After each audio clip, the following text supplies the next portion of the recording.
Yam Suf. Yam Suf, you guys, is the key. Okay? Yam Suf is the key. The Yam Suf and up and down are the biggest keys, but Yam Suf is really a huge key. All right, now this is Wikipedia. You can, in other words, anyone can find what I'm about to read you right now. It's very easily found. Anyone can look up Wikipedia. All right, this is Yam Suf on Wikipedia. Let's read a little bit of this, not the whole thing, obviously.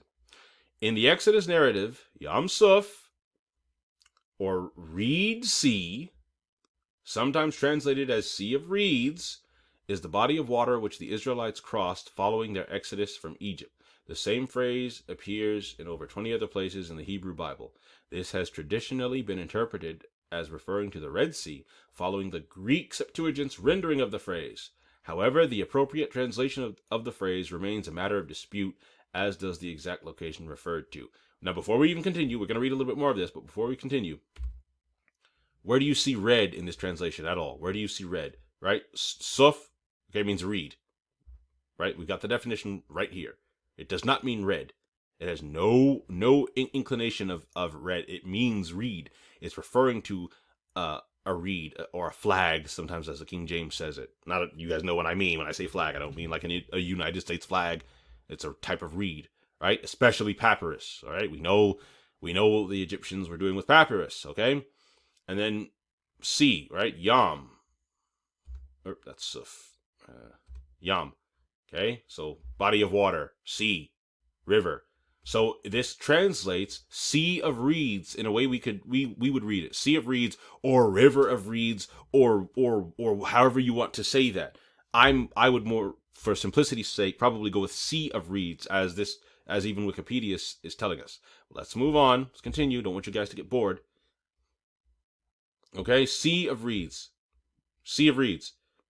The Hebrew word yam means sea, and the word suf by itself means reed. Okay, in Exodus 2, verse 3. Hence, a literal translation of Yam Suf, with the two words combined in construct state, yields Sea of Reeds. Nothing to do with red. This was pointed out, listen to this now. This was pointed out as early as the 11th century by Rashi. And if you guys don't know who Rashi is, that's not for this presentation. Basically, he was some French 1948 person, if you know what I mean. Some French 1948 rabbi that was like that a lot of them, the 1948 people, look to as the authority on a lot of things, and a lot of Christians that actually study look to Rashi as an authority on a lot of things of biblical nature. Right? So the translation, was pointed out as early as the 11th century by Rashi, who nonetheless identified the Yam Suf mentioned in the locust plague as the saltwater inlet located between Africa and the Arabian Peninsula, known in English as the Red Sea. So what is this saying? It says that this guy, Rashi, knew that this meant Reed Sea, right? Sea of Reeds. But he's like, well, I'm still gonna say that it's, the Red Sea, what we typically think of as the Red Sea, that body of salt water there. Even though I know that it says Sea of Reeds, the correct translation is Sea of Reeds and has nothing to do with red. So you see this deception, these changes, these alterations, they go back far. And again, this is on Wikipedia, because I know some people are like, oh, Wikipedia can't be trusted, blah, blah, blah, blah. And this is not an argument in favor necessarily of Wikipedia, but it is an argument of, hey, use the resources. Wikipedia is a great starting point. Get your basic information, then go check sources, do your own due diligence. Anyways, moving on. The term was rendered as Red Sea in the King James Version, the most widely utilized English translation of the Bible. I wonder why. More recently, alternative understandings of the term have been proposed for passages in which it refers to the crossing the Red Sea, as told in Exodus 13:15. As such, Yam Suf is sometimes rendered as Sea of Reeds or Sea of Seaweed in modern translations, rather than as Red Sea. If the vowel is placed differently, Sof could be translated Sof, which means end, and this passage has also been translated as sea at the end. Okay, now this with the different vowel placement, okay, we don't see that. There's nothing that indicates that this would be sea at the end. Okay, it seems pretty cut and dry to be Sea of Reeds, right? Yam Suf. So this is like this little alternative the author, whoever edited this part, is proposing. But if you see, even in certain modern translations of the Bible that people are using, it's instead of calling it Red Sea, people are saying, Sea of Reeds, okay? And it's causing a stir, okay? Because people are still like, oh, the Sea of Reeds, where's the Sea of Reeds? The Sea of Reeds is still the Red Sea, right? It's still over here. Let's pull up some more information, right? I'm trying to go quickly for you guys, but also give you guys a total understanding, because most people don't even. A lot of people don't even know, right, where the Sinai Peninsula really is, for instance. Okay, and the Red Sea and Egypt and all this. But anyway, I'm assuming that you guys have various basic understandings. All right, this is from the BibleAtlas.com, right? Red Sea. Okay, well, we're just gonna read this section here. I'll put a link to this so you guys can read the rest on your own time if you so desire. But this is where our focus is right now. All right, name. The Hebrew name Yam Suf has given rise to much controversy. Yam is the general word for sea, and when standing alone, may refer to the Mediterranean, the Dead Sea, the Red Sea, or the Sea of Galilee. Yes, I can get on board with that. When standing alone, for instance, right, as just a general designator of a body of water. In several places, listen to this, in several places it designates the river Nile or Euphrates. Interesting. Suf means a rush or seaweed such as abounds in the lower portions of the Nile and the upper portions of the Red Sea. Okay, I disagree with this right here.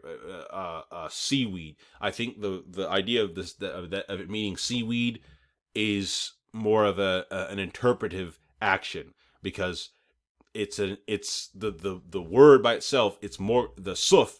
More commonly, its most common usage was to describe reeds, flags, papyrus, things of that nature, not necessarily seaweed, okay? Because there's no seaweed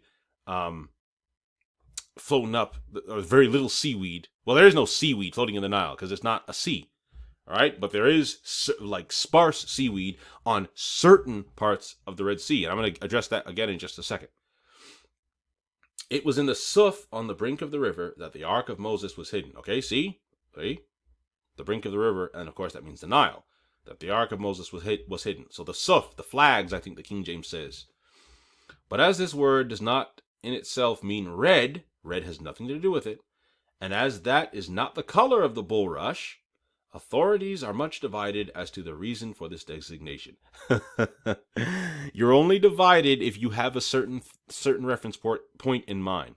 You're only sitting there scratching your head if you can't open your mind to the understanding that's right in front of you, if you have biases that prevent you from looking at this whole thing objectively, okay, which is what we're doing.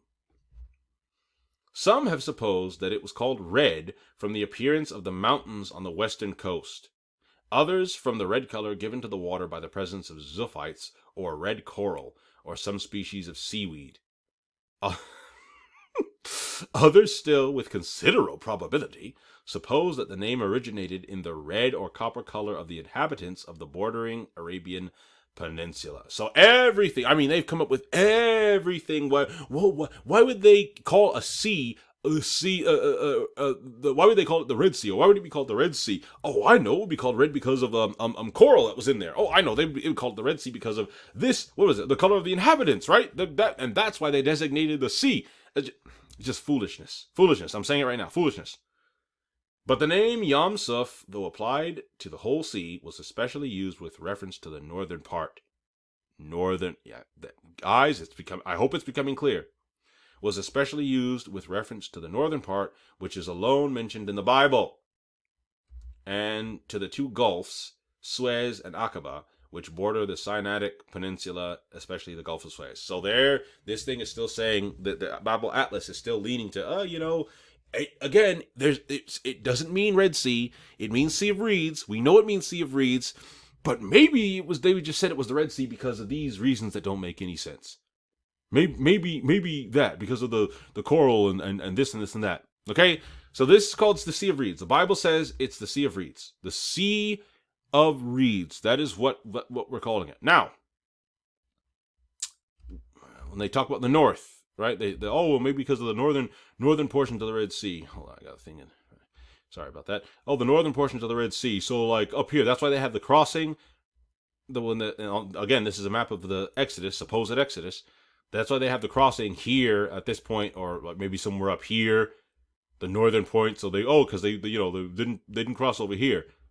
And let me just say, I know it doesn't look it on the map, but this part of the Red Sea, the actual Red Sea, what is called the Red Sea, this is very deep, like 1,000 or more feet deep. All this right here. So the Israelites, if they crossed here, would have gone into a terrible gulf, and then had to climb out of a terrible gulf, which is another reason why they have to put the crossing up here when looking at this map, excuse me, and saying that Israel went into the the east. They have to put the crossing in the north. Excuse me, must be allergies. In the northern region of the what they say is the Red Sea still, because it only makes sense for them to cross in these northern regions, because if they tried to cross lower, it wouldn't make sense, so that they'd be trapped in some terrible gulf, because it is a gulf. Right? And so they're saying, again, with what the definitions we just read, they're saying that because there might have been some seaweed up here, maybe some seaweed, maybe a few flags up here, that they named the whole thing the Red Sea. The Sea of Reeds, that's why. Oh, not the Red Sea, the Sea of Reeds, that's why. Because there was some reeds up here, maybe some seaweed, that whole thing was called the Sea of Reeds. Let's look at some pictures, shall we? Because you got to come with the evidence. This is a picture, right? This is a picture of the northern part of the Red Sea, right? The Red Sea, meaning this, right? So it's not down here. It's like up here ish, within this area is where this picture comes from, right? The Red Sea. Do you guys see any reeds? Any reeds? Any papyrus? Any flags? All right, I see some trees, and some. This is all salt water. All right. Okay. How about this? Here's another picture.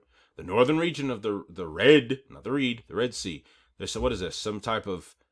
I'm not sure if this is some like seaweed maybe, or if it's some coral.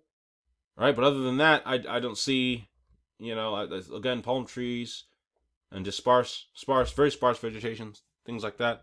Okay. And now, before I move on, I just want to say, keep in mind that the reeds in question, the reeds that we mention, don't grow in salt water. They do not grow in salt water. Seaweed will do its thing in salt water. The reeds and papyrus that we are discussing doesn't grow in salt water. Keep that in mind. Here's an image of the northern part of the Nile. Yes, you heard me. The northern part of the Nile River. Okay? Look at all this vegetation on both sides. We got not only do we have palm trees and such, but we've got bushes, we've got reeds of a couple different kinds, looks like. Here's some reed here, and then there's some other kind of reed you see right there. And then some just grass, and these are probably reeds as well. And then, look, on the other side, there's still reeds. Look at those reeds. You can see the reeds leading on, going on as far as you can see. Excuse me. And as we see, there's a person. I can't zoom it in anymore. That's as much as it'll zoom in. There's a person on boat, right? Crossing. All right. This is the northern part of the Nile, specifically. So is this.